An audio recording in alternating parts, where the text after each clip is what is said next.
Hello to everyone and welcome back to FPL Animate. My name is Oded. Today's video will be pretty simple but useful.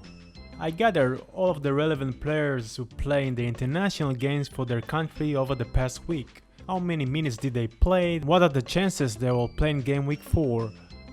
When I say relevant, I mean players and teams that are more owned by people. I skipped, as you see, teams like Burnley or Norwich who don't have players who are playing for their country, or just there is a low ownership among them. So let's talk, for example, about Arsenal and the relevant players who people might own. Start with Tierney, who I personally own from game week 1 and just waited patiently to bring him on for game week 4 against Norwich. As you can see, he played 3 full 90 minutes games for Scotland in the past week and have 3 days of rest before the match against Norwich. For me, it's a concern for a player who more likely to be injured, and it's hard week playing 3 games the full 90 minutes. So against a team like Norwich, maybe he will get a rest or play only one half.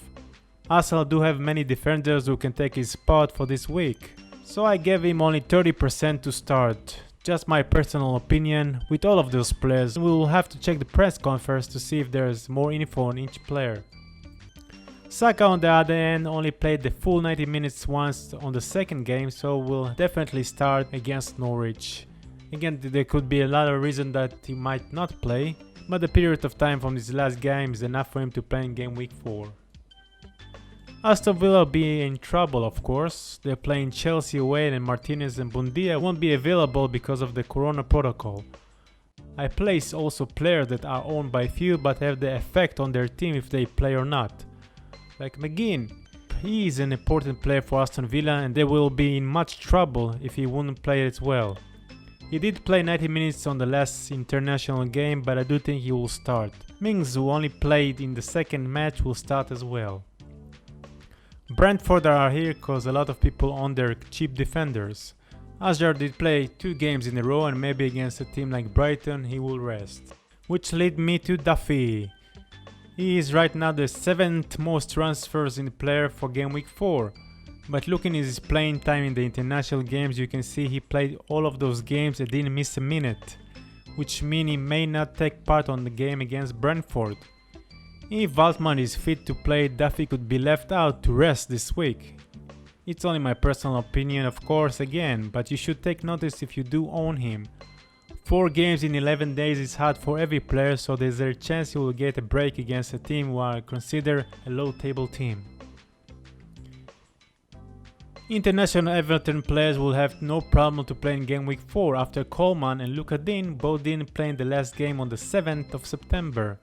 They did play both of the first game but had a rest till game week 4.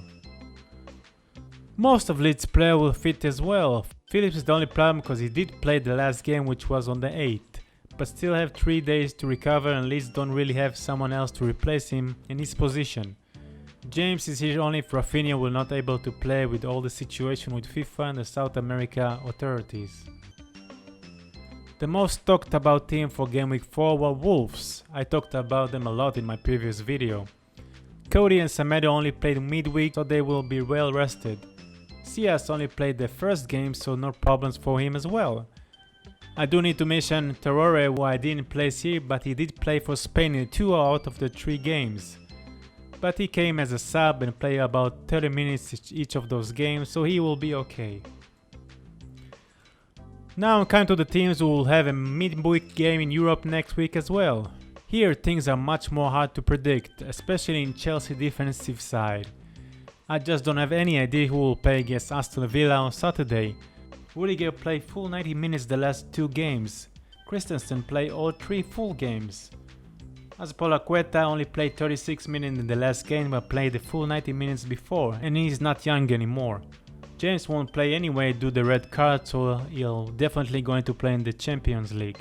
So which of those defenders will start against Aston Villa? Very hard to tell. Maybe none of them. There is still Alonso, Chilwell, Chalobah and Diego Silva, but if FIFA will ban Silva for playing this game week, there is no more centre back for Chelsea beside those 3 players, and they got Champions League game 3 days after. So it will be interesting how to predict which Chelsea defender will play in game week 4. You can ask the same question about the centre midfield position. Jorginho played 3 games as well, so did Kovacic. With Kante and Pulisic still flagging, there's another problem for Chelsea. At least in front there's no problem. Mount will probably be benched, but Havertz and Lukaku at their rest and probably will start. So Chelsea need to manage their players for game week 4 and the Champions League game. We thought Aston Villa in their situation will be an easy game. Now maybe not so much. Maybe Aston Villa take advantage of this situation Chelsea is right now, with tired players and players who might start who didn't play much this season. You never know. The defenders' problem is even bigger at Manchester City, with 6 of their main defenders all played 90 minutes the last game, some on the 7th of September, some on the 8th, and have the Champions League game on the 15th, so that's at least one good thing. Aka is the only defender who didn't play for his country, and there is a good chance he will start against Leicester. What the other defenders are going to be for this game, as I said, the time for the player rotation is starting now. In the offensive side, Manchester City have more options. Gundogan, Grealish and Sterling won't start. Torres, I don't see him start as well. So Mahrez, Rodrigo, Fernandinho and Bruno Silva with Jesus will probably get the best chance to start. But who will join them and who will be safe for the Champions game, I just can't tell. Same kind of problems in Manchester United defense as well. Who is going to play against Newcastle and who will start in the Champions game 3 days later. The good thing here is that all of them at the rest between game week 1 and 3, but my best guess, Van Piska of course will play and Bailey probably start as well. Lindelof may start and let Werner rest till the Champions game. In front, not much of a problem, beside Pogba will probably rest. Sancho, Greenwood and even Cavani would start, and of course the big question about Ronaldo. He had plenty of rest, just now need to see if he do open the game or come in as a sub. Liverpool got 4 days before a match against Leeds in game week 4, then 3 days later the Champions game. So no problem for Van Dijk if he is fit to play both games, and Alexander-Arnold as well. Interesting to see if Robertson will open against Leeds after playing all of the international games. Maybe he will rest, and Tsimikas will also play 3 games, but much younger will take his place against Leeds and give him the rest he needs to play in the Champions League. In front there is no problem at all. Mane and Salah play in the start of the month and will be fit to play. Jota did play all of this game but not the full 90 minutes in the last 2, so he will probably start too if Firmino cannot. On to the teams who will play in the Europa Cup. West Ham send a lot of players as well for international duty. In defense, Soufal will probably be the biggest problem after playing 90 minutes in each game. West Ham will face Europe Challenge for the first time, so maybe rotation will start in this team as well. And Soufal maybe will sit this one out or play just one half. Zuma will probably won't start and will be safe for the Europe game. In the midfield position, Souček probably will start against Southampton, and also for Lens, who is in a great shape. Benrahma and Antonio both rested well enough to start as well. But maybe with Antonio they will control his minutes so he can play in Europe as well. Leicester has a long list of injuries in the defense, but that is nothing to do with the international players who played this week. They will be ready to play against Manchester City. Cassania I guess will be safe for the Europe game, even though it's 5 days after game week 4.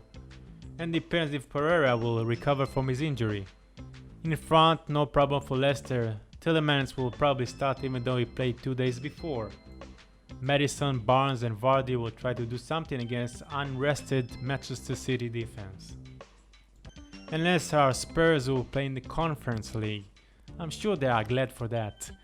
Not really, but Sanchez and Romeo will be definitely out for this game against Palace. All the other players should play the both games, especially when they have 5 days of rest between game week 4 and the Europe game.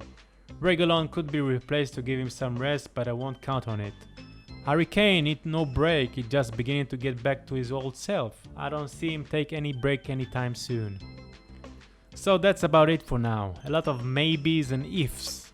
How heavy will the rotation be in those teams, we don't know. We just hope we are able to pick the players who will play and bring us some points. So that's it for now. If you like this video and the info, write me a comment, press the like button and subscribe to the best graphic FPL channel there is. More animation coming your way, so stay tuned. Goodbye and good luck to everyone.